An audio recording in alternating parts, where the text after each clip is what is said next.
What's up, guys? Welcome to Double Chan News. It's Dan. It's Yi. And Mike will be back later this week. What if I gave you this for an engagement ring? I would actually really like it. No way. Yeah. Until it shatters because it's made of glass. The important thing is that the metal is not going to rust on my finger. Right, but the gem is gonna break or it's gonna scratch at the first, sign of oops, my gem just shattered. I thought it was a real emerald, Dan. Why didn't you give me a real emerald? Well, actually, I know enough about jewels to not think that that's an emerald. Yeah. But regardless, if you were the one who made the ring, if it broke, I would just ask you to make me another one. This is actually pretty awesome. So on Weibo, a guy posted a series of photos where he took a green beer bottle and he made this is a beautiful looking gem. This is a beautiful ring, and you can tell because, when you're buying the ring, the cut is very important. So this guy actually, he has, after I saw the story, I wanted to go online to look for is this guy legit, or did he just find a photo of a ring and then just attach it to his beer bottle? But actually, if you look at this setup, it's actually a really legit setup.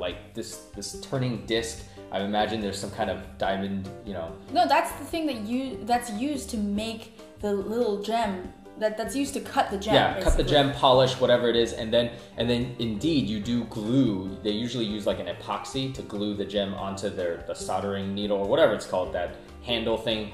There's an official name for it, I don't know it, but this is pretty legit. It is. This is super legit. And I don't think that he is selling these. I don't think he's trying to trick people, but I think it's just a couple of things, right? One is obviously the craftsmanship is awesome. For anyone to be able to cut a stone to look like that and make it symmetrical is quite amazing, and that's skill in itself. Yeah. Whoever this is, I'm sure there's some sort of professional, because or else course. You wouldn't have this kind of apparatus lying around in your room anyhow. Yeah, and you're not gonna make if I try to cut a ring, it'll look like 4 or 5 sides. It'll look horrible. Or the sides wouldn't even be the right proportions. Exactly. And stuff like that. Yeah. Exactly. But what it's cool is that whenever I see stuff like this, the culture, not just in America and China, wherever, in the whole entire world, we're so caught up on material things, precious gems. And a lot of these precious gems, first of all, diamonds aren't even precious. Everybody knows that now. They didn't know that before, right? Well, how come they charge so much then? Because the diamonds on the market are controlled. So there's only a certain number of diamonds, but the people that own the diamonds, there's tons of it around, and they found a bunch. So they don't want to flood the market. Back in the day, gems like amethyst, tourmaline, those were precious or semi-precious, quartz, and now they're just, common. Yeah. You can find it anywhere. But why is it that, a certain number of gems, of course, some of them are really precious. This could pass to me for an emerald. Yeah, and some people on Weibo were like, actually, we would have to look up if the ring is actually precious if someone just gave this to me, because they're like, I wouldn't know, and I would put it on my hand, and I would think it's an emerald, but then, it's not. Yeah. So you know how to test? Just try to scratch it. Yeah, because you shouldn't be able to scratch it. That's what I'm saying. Yeah. So I'm thinking you can't really, because in the beginning when I was reading the story, I'm like, well, then how come anyone just can't cut their own diamond in their house? But I think They could. But diamonds are much harder, so you would Right. need a totally different machine, I'm thinking. Yeah. Because glass is relatively soft, so you can cut it with, stone and stuff Oh, like that. yeah. But I'm sure you can't do the same thing with diamond. No, you need diamond to cut diamond, I'm pretty exactly. sure, yeah. Or I don't know how the process works, but it's one of the hardest substances on Earth. Yeah. So it's not going to make it easy for you to cut. Yeah. So next to adamantium. Lol, that's not real, guys. or Captain America shield, which is made from palladium. I have no idea. Anyways, yeah. I just thought it was cute because I don't think the guy's trying to pawn these. Of course, because he's showing people it came from a beer bottle. But I just feel like sometimes it's not the amount of money, most of the time, that goes into a ring. It's ultimately a symbol of your love. I know, and I feel like this is the thing.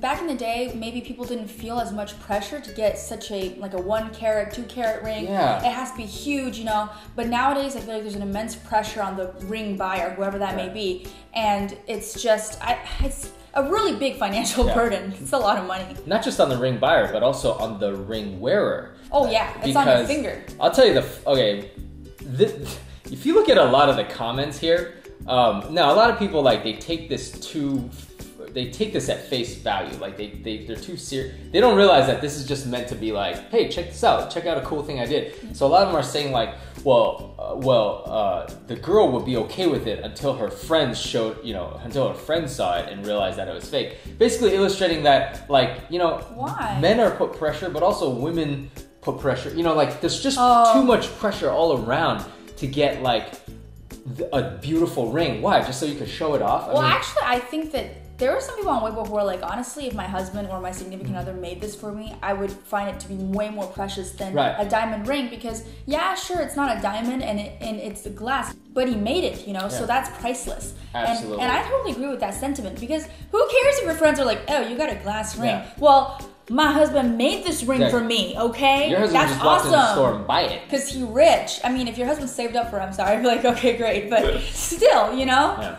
This is great. I always appreciate like handmade things, do-it-yourself things over anything you could buy in a store. I always appreciate that. And growing up, I always made things, for people, not because I didn't have the money to buy it, but I just feel like there's just so much more meaning and sentiment behind giving something to someone where it took time to make. And this is like this. I was looking at like they're saying it takes weeks from a raw diamond to the final product. That's a long time if that's true. I was looking at some websites for diamond makers and they're trying to show people the whole process, and it's pretty incredible process that goes into making one of these gems. So I have the utmost respect for people that can learn this type of craft and then keep it going. I mean, this ring is attractive enough that people would buy it, I feel like. And on Etsy, you'd often find like craftspeople. They make their own rings, they're jewelers, and I think it's a great place to find something like this. But so far, I haven't seen anyone make their own gem. I've only heard of people making their own ring, the design and stuff like that, but I haven't heard of anything like this. So this guy, although we don't know who he is and what he plans on doing with this ring, if he plans on proposing with the ring, I mean, it's pretty impressive. Yeah. On its own. Most likely he's probably just like a good gem maker, so he just wanted to show off his skill. It's like, yo, check out what I did with a empty beer bottle. That's awesome. Yeah. So anyways, guys, let us know what you think of the story. Thanks again for watching. See you later. Bye.